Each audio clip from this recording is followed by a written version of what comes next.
И по неколку децении проблемот со јаловишната депонија во општина Пробишти постанува нерешен. Обиди имаше неколку пати досега, но од разни причини граѓаните се уште се сведоци на депонијата, која представува вистински извор на заразни болести.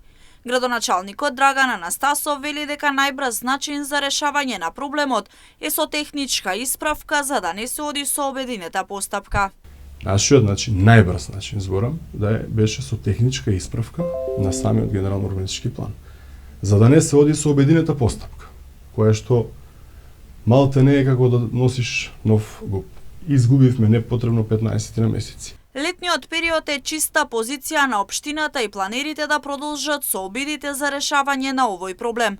Ако се пристапи кон решение, јаловишната депонија по долги години ќе биде историја за Пробиштип. Постапките течат од страна на самите планери со Министерство за транспорт и врски, но она кое што сега ни останува веројатно летниот период е некаде каде што ќе имаме ние чиста позиција за да општината влезе во обид за решавање на овој проблем децениски.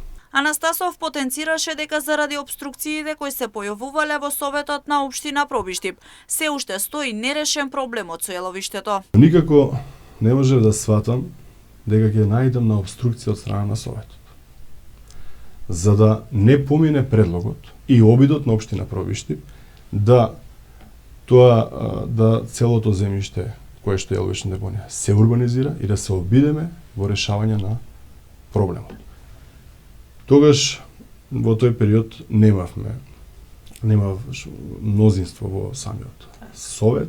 Инаку на местото на јаловишната депонија треба да се изградат фотонапонски централи.